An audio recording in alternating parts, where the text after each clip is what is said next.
Hello everyone, সারাদিন কি করেছি সব কিছু শেয়ার করব আমি আমার আজকের ব্লগে।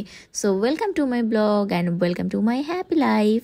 আচ্ছা, আমাকে একটা কথা বলেন তো, সারা ঢাকা শহরের সব জায়গা যদি ফাঁকা থাকে তবুও এই বিজয় সরণিতে কেন এত জ্যাম থাকে?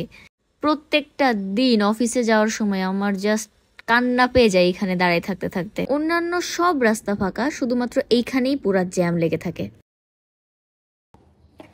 মিটিং শুরু হবে 9টায়, এখন বাজে 9টা বাজে 15 মিনিট বাকি। আমি মোহাম্মদপুর থেকে পুরা আধা ঘন্টার মধ্যে উড়ে চলে আসছি গুলশান পর্যন্ত। এখনো কেউ আসে নাই, চারিদিকে অন্ধকার। আগে আগে পৌঁছে গেছি। তো এত তাড়াহুড়ো করে অফিসে ঢুকে দেখি যে কেউই সেরকম আসে নাই, জাস্ট দু একজন আসছে। তো আমি বেঁচে গেছি, আল্লাহর কাছে শুকরিয়া আদায় করতেছিলাম যে মিটিংয়ের আগে আগে পৌঁছাইতে পারছি। আমি তো ভাবছি আজকে অনেক দেরি হয়ে যাবে, এই জন্য আজকে বাইকে আসছি, বাসে উঠি নাই।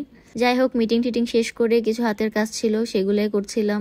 আর এখানে জানি এখানে একটা কলিগের সাথে গল্প করতেছিলাম, এই জন্য এত বেশি কথা বলছি। এই রোজার সময়ে এই টাইমটাতে না মাথা একদমই কাজ করতে চায় না, পুরো মাথা একদম আওলায় যায়, স্পেশালি আমার। কিন্তু এটা তো সংযমের মাস, তো আমি এখানে একটু আমার গাছগুলোতে পানি দিয়ে দিচ্ছিলাম। আমার অফিসের কলিগরা বলে যে আমি এখানে পুরো একটা বাগান বানায় রাখছি। আসলেই তাই, কাইন্ড অফ বাগানই বানায় রাখছি। আমার না গাছ এত ভাল লাগে, আর আমার চোখের সামনে এই যে গাছপালা একটু থাকলে আমার খুব শান্তি শান্তি লাগে। আমার বাসারও সেম অবস্থা, একটা সাইডে অনেকগুলা গাছ রাখা। তো যে কেউ এসেই বলে যে আমার বাসাটাও আর একটা বাগান।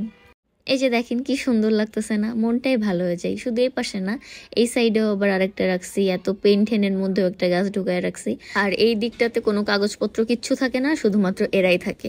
তো কাজটা শেষ করে বের হয়েছি। আর এই কয়েকদিন আমি আর পাবলিক ট্রান্সপোর্ট ইউজ করতেছি না বাসায় ব্যাক করার সময়। কারণ এই যে যখন বের হই, মানে অলমোস্ট 3টার দিকে বা 3:30টার দিকে, এই সময়টা যেই পরিমাণ জ্যাম, এর আগে তো এত জ্যাম হতো না। কারণ দেখা যাচ্ছে সবার অফিসের কাজ টাজ থাকতো, কেউ একটু পরে একটু আগে বের হচ্ছে, এত প্রবলেম হতো না। বাট এখন যেহেতু ইফতারের টাইম, সবাই তো একই সাথে বের হয়, সবাইকে ইফতারের আগে বাসায় আসতে হবে, এই জন্য প্রচুর জ্যাম হয়। তো আমি আমার একজন কলিগের কাছে খুবই গ্রেটফুল যে আপু রেগুলার আমাকে লিফট দিচ্ছে।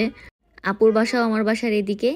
আর আজকে আপু আমাকে নামাই দিছে তাজমহল রোডের একদম ওই সাইডটাতে, যেখানে ফুলের দোকানগুলো থাকে। আর আমার তো ফুল ভীষণ পছন্দ। আমাকে অন্য কেউ ফুল দিক বা না দিক, আমি নিজের জন্য অলওয়েজ ফুল কিনি। তো এই যে এদিক থেকে আসছিলাম, আস্তে আস্তে দেখি যে অনেকগুলো ফুলের দোকান আছে, এখান থেকে ফুল কিনে ফেলছি নিজের জন্য। আর শীতের একটু একটু আমেজ যেহেতু এখনো আছে, তো ফুলের সেই সুন্দর স্মেলটা এখনো পাওয়া যায়। বাসায় এসে এটাকে একটু সুন্দর করে অর্গানাইজ করে নিলাম। আমার কোনো ভালো ফ্লাওয়ার ভাস নাই যেটাতে আমি ফুলগুলো রাখতে পারবো, যেগুলো আছে সেগুলো মাটির। তো মাটির গুলাতে তো পানি রাখা যায় না, এই জন্য আমি ফুলগুলো ওটার মধ্যে রাখতেও পারি না। বাধ্য হয়ে একটা এই যে প্লাস্টিকের ওয়ান টাইম গ্লাসের মধ্যে রেখেছি। ঈদের পরে একটা ভালো ফ্লাওয়ার ভাস কিনবো ইনশাল্লাহ। এরপর নামাজ কালাম করে ইফতারটা রেডি করে নিয়েছি। আজকে খুবই টায়ার্ড লাগছিল, খুব বেশি একটা ইফতার বানাতে পারিনি, জাস্ট 2টা আইটেম বানিয়েছি। সো এটাই ছিল আমার আজকের blog. Thank you so much for watching. আল্লাহ হাফেজ।